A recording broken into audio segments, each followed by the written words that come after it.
Counting ക്ലാസ്സിലേക്ക് എല്ലാവർക്കും സ്വാഗതമുണ്ട്. നമ്മൾ ഇന്ന് പരിചയപ്പെടാൻ വാഹനം എൻ്റെ ബാക്കിൽ കിടക്കുന്ന ഈ ഒരു CR-V ആണ്. അപ്പോൾ CR-V എന്ന് വെച്ചിട്ടുണ്ടെങ്കിൽ ഇത് ബഡ്ജറ്റ് ലെവലിലാണ് നമുക്ക് ഈ വാഹനം കിട്ടാൻ പോകുന്നത്. ഒരു 2-2.5 ലക്ഷം രൂപയൊക്കെ നമുക്ക് CR-V എന്തായിരിക്കും അവസ്ഥ.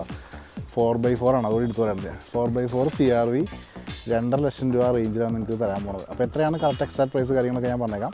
അപ്പോൾ ഫസ്റ്റ് നോക്കുകയാണെങ്കിൽ 2004 ഇതിൻ്റെ മോഡൽ വന്നേക്കാം. 2004-2026 വരെ വാലിഡ് പേപ്പറുള്ള ഈ ഒരു വാഹനമാണ് നമ്മളിന്ന് പരിചയപ്പെടാൻ പോകുന്നത്. IV ടെക് ടെക്നോളജി വന്നേക്കുന്ന ഈ ഒരു വണ്ടിയാണ്. അപ്പോൾ നമ്മൾ നോക്കേണ്ടത് സൈഡിലൊക്കെ IV ടെക്നോളജി ഉണ്ട്. പിന്നെ മാത്രമല്ല നമ്മൾ വണ്ടിയുടെ ലെങ്ത്തൊക്കെ നോക്കി കണ്ടാ, തേർഡ് റോയിലൊക്കെ നമുക്ക് ഒരുപാട് സീറ്റ് നമുക്ക് ഈ വാഹനത്തിൽ കിട്ടും. അതാണ് ഈ വാഹനത്തിൻ്റെ മെയിൻ പ്രത്യേകത. അതുപോലെ വണ്ടിയുടെ ലെങ്ത് ഉണ്ട്. ഇവിടെ നമ്മൾ തുടങ്ങിക്കഴിഞ്ഞാൽ ബാക്ക് വരെ അത്രയും സ്പേസാണ്. അലോയ് വീൽസും കാര്യങ്ങളൊക്കെ വന്നിട്ടുണ്ട്. 4x4 ആണ്, അതുകൂടി എടുത്ത് പറയുന്നത്. പിന്നെ 4x4 ഓട്ടോമാറ്റിക്. ഓക്കെ, അപ്പോൾ ഈ ഒരു വാഹനം പെട്രോളാണ്. നമുക്കറിയാവുന്ന പോലെ നമുക്ക് ഇന്ത്യയിൽ ആ ടൈമിലൊന്നും ഡീസൽ വാഹനം അവൈലബിൾ ആയിരുന്നില്ല. പക്ഷേ ഈ ഒരു വാഹനം പെട്രോളിൽ വന്നിരിക്കണം. 2004-2026 വരെ വാലിഡ് പേപ്പറുള്ള ഈ വണ്ടി. ഇതിൻ്റെ പേപ്പർ എന്ന് വെച്ചിട്ടുണ്ടെങ്കിൽ ഇൻഷുറൻസും കാര്യങ്ങളും എല്ലാം വാലിഡാണ്. അതൊക്കെയാണ് നമ്മൾ ഈ വാഹനത്തിൽ കൂടി പരിചയപ്പെടാൻ പോകുന്നത്. അപ്പോൾ വാഹനം ഫുള്ള് കണ്ടേക്കാം. ഇന്റീരിയർ, എക്സ്റ്റീരിയർ, എഞ്ചിൻ ഭാഗം, ടയർ കണ്ടീഷൻ എല്ലാം വിശദമായിട്ട് ഞാൻ പറഞ്ഞു പോകുന്നുണ്ട്. വീഡിയോ സ്കിപ്പ് ചെയ്യാതെ കാണണം. കാരണം എവിടെയൊക്കെ എന്തെങ്കിലും ചെറിയ പ്രശ്നങ്ങളും കാര്യങ്ങളൊക്കെ അതൊക്കെ നമ്മൾ പറഞ്ഞു പോകുന്നുണ്ട്. അപ്പോൾ ഈ ഒരു CR-V കണ്ടുവരാം. അതിനുശേഷം നമുക്ക് ഇതിൻ്റെ റേറ്റും കാര്യങ്ങളും. അപ്പോൾ നമ്മൾ ഇന്ന് പരിചയപ്പെടാൻ പോകുന്നത് ഈ ഒരു CR-V ആണ്. അപ്പോൾ CR-V ഒരുപാട് സുഹൃത്തുക്കൾ ചോദിച്ചു നടക്കുന്നൊരു വാഹനം കൂടിയാണ്. നമ്മുടെ ചാനലിൽ കൂടി തന്നെ ഒരു 4-5 CR-Vs മുമ്പ് വന്നിട്ടുണ്ട്. ഒരു ബഡ്ജറ്റ് ലെവലിലുള്ള CR-V ആണ് നിങ്ങളുടെ ഫ്രണ്ടിലേക്ക് എത്തിക്കാൻ പോകുന്നത്. അപ്പോൾ നമ്മൾ നോക്കുകയാണെങ്കിൽ 2004 ഈ വാഹനത്തിൻ്റെ രജിസ്ട്രേഷൻ കാര്യങ്ങളൊക്കെ വന്നിരിക്കണം. അതുകൂടാതെ തന്നെ നമ്മൾ നോക്കുകയാണെന്നുണ്ടെങ്കിൽ ഇത് പേപ്പർ വാലിഡിറ്റി നോക്കുകയാണെങ്കിൽ 2026 ഒരു പേപ്പർ വാലിഡിറ്റിയും കാര്യങ്ങളും നിൽക്കുന്ന ഒരു വണ്ടിയും കൂടിയാണ് നിങ്ങൾ ഈ കണ്ടുകൊണ്ടിരിക്കുന്ന CR-V. പിന്നെ എടുത്തു കൊണ്ടെന്ന് വെച്ചിട്ടുണ്ടെങ്കിൽ CR-Vയുടെ നമ്മൾ 2 ഓപ്ഷൻ കാണാറുണ്ട്. 4x2-ഉം 4x4-ഉം കാണാറുണ്ട്. അപ്പോൾ ഈ ഒരു വാഹനം 4x4 ഓപ്ഷനോട് വന്നിരിക്കുന്ന CR-V ആണ് നിങ്ങളുടെ ഫ്രണ്ടിലേക്ക് എത്തിക്കുന്നത്. പിന്നെ 2 ലക്ഷം റേഞ്ചിൽ നമുക്കൊരു CR-V കിട്ടാമെന്നാണ് വലിയൊരു കാര്യമാണ്. അപ്പോൾ അങ്ങനത്തെ ഒരു വാഹനമായിട്ടാണ് ഇന്ന് ഞാൻ വന്നിരിക്കുന്നത്, നിങ്ങൾ കണ്ടുകൊണ്ടിരിക്കുന്നത്. അപ്പോൾ ഇതിന് ടോപ്പ് വ്യൂ നോക്കാം. വളരെ നീറ്റായിട്ടിരിക്കുന്ന ഒരു ടോപ്പ് വ്യൂ നമുക്കിവിടെ കാണാൻ പറ്റും. നമുക്കിനി വീലാർസിലേക്കും ടയർ കണ്ടീഷനിലേക്കൊക്കെ നമുക്കൊന്ന് പോയേക്കാം. വീലാർസ് നോക്കാം. ഫസ്റ്റ് തന്നെ നല്ല ക്വാളിറ്റി തന്നെ ഇരിക്കുന്ന വീലാർസ് നമുക്ക് കാണാൻ പറ്റും. നല്ല ഗ്രിപ്പ് ടയേഴ്സ് വെക്കുന്നുണ്ട്. അലോയ്സൊക്കെ നോക്കാം. ഹോണ്ടയുടെ ഒറിജിനൽ അലോയ്സും കാര്യങ്ങളൊക്കെ നമുക്കിവിടെ കാണാൻ പറ്റും. അതേപോലെ നമുക്കിനി ബോണറ്റിലേക്ക് വരാം.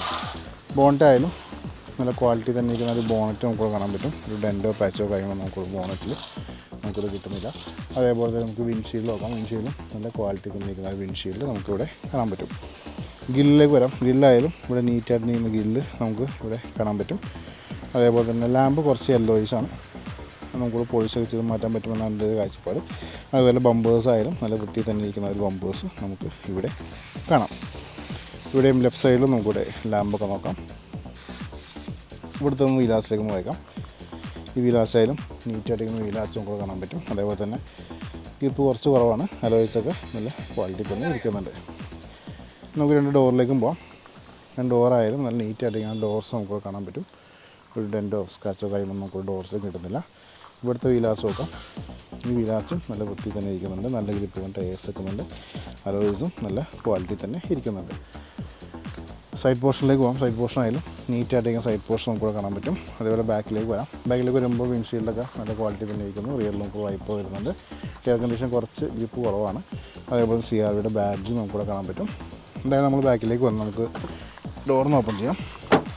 ഡോർ ഓപ്പൺ ചെയ്യുമ്പോൾ നമുക്കിവിടെ കാണാൻ പറ്റുന്ന നല്ല ക്വാളിറ്റി തന്നെ ഇരിക്കുന്ന ഒരു ഡോർസ് കിട്ടുന്നുണ്ട്. ചെറിയ അഴുക്കും കാര്യങ്ങളൊക്കെ ഉണ്ട്.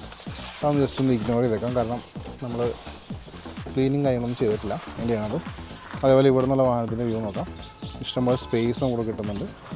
പിന്നെ നമുക്ക് പ്ലാറ്റ്ഫോം ഒന്ന് അപ്പ് ചെയ്ത് നോക്കാം. ഇവിടെ സ്പെയർ വീൽ റൂമൊക്കെ നല്ല ക്വാളിറ്റി തന്നെ സ്പെയർ വീൽ റൂം നമുക്ക് ഈ വാഹനത്തിനൊപ്പം കിട്ടുന്നുണ്ട്. അതേപോലെ നമുക്ക് ഇവിടെ എഡ്ജസ് നോക്കാം.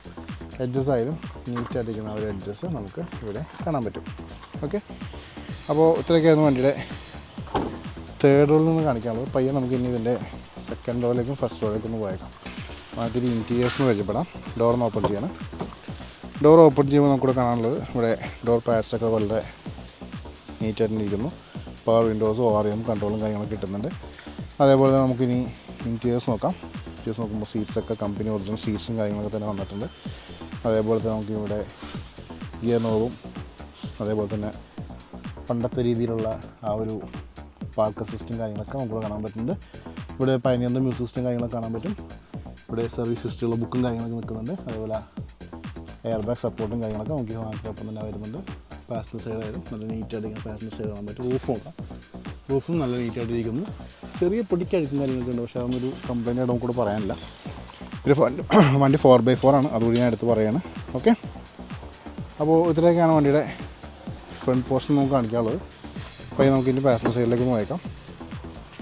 ഡോർ പാഡ്സൊക്കെ നീറ്റായിട്ടുണ്ടെങ്കിൽ ഡോർ പാഡ്സ് കാണാൻ പറ്റും. അതേപോലെ സീറ്റ്സ് നോക്കാം. സീറ്റ്സ് നല്ല വൃത്തിയിൽ തന്നെ ഇരിക്കുന്ന സീറ്റ്സ് നമുക്ക് കിട്ടുന്നുണ്ട്. കേട്ടോ, ലെഗ് റൂം ആയാലും നല്ല ലാവിഷായിട്ട് ലെഗ് റൂം നമുക്ക് കിട്ടുന്നുണ്ട്. ഇത് വർക്കിംഗ് ആണെന്ന് എനിക്കറിയില്ല. നമുക്ക് റിയർ സീറ്റിൻ്റെ ബാക്കിലായിട്ട് 2 മോണിറ്റേഴ്സും കിട്ടുന്നുണ്ട്. ഇവിടെ നല്ല വാഹനത്തിൻ്റെ വ്യൂ നോക്കാം. കണ്ടോ, നല്ല വൃത്തി തന്നെ ഇരിക്കുന്ന ഒരു ഇൻറ്റീരിയർ പോർഷനാണ് നിങ്ങൾ കണ്ടുകൊണ്ടിരിക്കുന്നത്. ഇനി നമുക്ക് ഇതിൻ്റെ എൻജിൻ ഭാഗം നോക്കാം. നിങ്ങൾ ഈ കണ്ടുകൊണ്ടിരിക്കുകയാണ് ഈ ഒരു CR-Vയുടെ എൻജിൻ റൂം. എൻജിൻ റൂം ശ്രദ്ധിക്കാം. ഇതിൽ ലീക്കേജൊക്കെ നിങ്ങൾക്ക് കൂടെ സ്പോട്ട് ചെയ്യാവുന്നതാണ്. ക്യാമറ വളരെ സ്ലോയിലാണ് നിങ്ങൾ ഫ്രണ്ടിലേക്ക് വന്നുകൊണ്ടിരിക്കുന്നത്. കണ്ടോ, അതേപോലെ തന്നെ അഡ്രസ്സൊക്കെ നോക്കാം. ഓക്കെ, അതുപോലെ ഇവിടെ നോക്കാം. പേസ്റ്റിങ് കാര്യങ്ങൾ നോക്കാം. ആപ്രോണൊക്കെ നോക്കാം. എന്തെങ്കിലും ഇതിലുള്ള ഡാമേജോ കാര്യങ്ങളൊക്കെ ഉണ്ടെങ്കിൽ നോട്ട് ചെയ്യാവുന്നതാണ്. ഓക്കെ, അതേപോലെ നമുക്ക് ഇനി ഇവിടെ ലിഡ് നോക്കാം. ലിഡായാലും നല്ല ക്വാളിറ്റി തന്നെ ഇരിക്കുന്ന ആ ഒരു ലിഡ് നമുക്ക് ഇവിടെ കിട്ടുന്നുണ്ട്. ഓക്കെ, അപ്പോൾ ഇത്രയൊക്കെയാണ് വണ്ടിയുടെ എൻജിൻ റൂമിൽ നിന്ന് കാണിക്കാനുള്ളത്. ഇനി നമുക്ക് ഇതിൻ്റെ റേറ്റും കാര്യങ്ങളും സംസാരിക്കാം.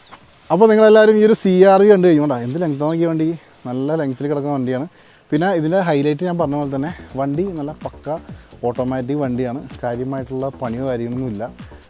4x4 ആണ്. 4x4 ഓട്ടോമാറ്റിക് നോക്കുന്ന ആൾക്കാർ എന്തായാലും വന്ന് ധൈര്യമായിട്ട് എടുത്തു. CR-V ആണ്. അപ്പോൾ പിന്നെ പെർഫോമൻസിനെ കുറിച്ച് ഞാൻ പറയേണ്ട ആവശ്യമില്ല. 2026 ഒരു വാലിഡ് പേപ്പറുള്ള വണ്ടിയും കൂടിയാണ് ഈ ഒരു വണ്ടി. പിന്നെ ഫുൾ ഓപ്ഷനാണ്. അതിൻ്റെ പേരിൽ നമുക്ക് അലോയ്സും കാര്യങ്ങളെല്ലാം നമുക്ക് ഈ വാഹനത്തിൽ കിട്ടുന്നുണ്ട്. പിന്നെ ORM കൺട്രോൾ, 4 പവർ വിൻഡോസും ഒക്കെ ഉണ്ട്. ഞാൻ എടുത്തു പറയേണ്ട ആവശ്യമില്ല. ഫുൾ ഓപ്ഷൻ അന്നത്തെ ഹോണ്ട CR-Vയുടെ ഫുൾ ഓപ്ഷൻ എന്ന് പറഞ്ഞാൽ അതിനകത്തെ ആ സാധനങ്ങളെല്ലാം ഉണ്ട്. നമുക്ക് റേറ്റിലേക്ക് ഇറങ്ങാം. റേറ്റിലേക്ക് ഇറങ്ങാനാകുമ്പോൾ എനിക്കൊരു ഇൻസ്റ്റാ പേജും ഫേസ്ബുക്ക് പേജും ഉണ്ട്. രണ്ടിൽ ലിങ്ക് ഞാൻ ഡിസ്ക്രിപ്ഷനിൽ കൊടുത്തിട്ടുണ്ട്. ക്ലിക്ക് ചെയ്തിട്ട് ഫോളോ ചെയ്തേക്കാം. വാഹന സംബന്ധമായുള്ള അപ്ഡേറ്റ്സ് ഡെയിലി നിങ്ങളിലേക്ക് വന്നുകൊണ്ടിരിക്കും. ഈ ഒരു CR-Vയുടെ ആസ്കിംഗ് പ്രൈസ് എന്ന് വെച്ചെങ്കിൽ 2,48,000 രൂപയാണ്. 2.48 lakhs. അത് നെഗോഷ്യബിൾ ആയിരിക്കും. വീഡിയോ ഡിസ്ക്രിപ്ഷനിൽ കോൺടാക്ട് നമ്പർ കൊടുത്തിട്ടുണ്ട്. വാട്സാപ്പിൽ മെസ്സേജോ അല്ലെങ്കിൽ ടെക്സ്റ്റോ ചെയ്തേക്കാം. റിപ്ലൈയും കാര്യങ്ങളും തരുന്നതാണ്. കോൾ ചെയ്തപ്പോൾ എടുത്തു വരില്ല. ഓക്കെ, അപ്പോൾ ഇത്രയാണ് CR-Vയുടെ വിശേഷം. ഒട്ടനവധി വാഹനങ്ങളുടെ വീഡിയോസ് വരുന്നുണ്ട്. ഫോളോ ചെയ്യാൻ, സബ്സ്ക്രൈബ് ചെയ്യാൻ മറക്കരുത്. അടുത്ത വീഡിയോയിൽ കാണാം. Thanks for watching.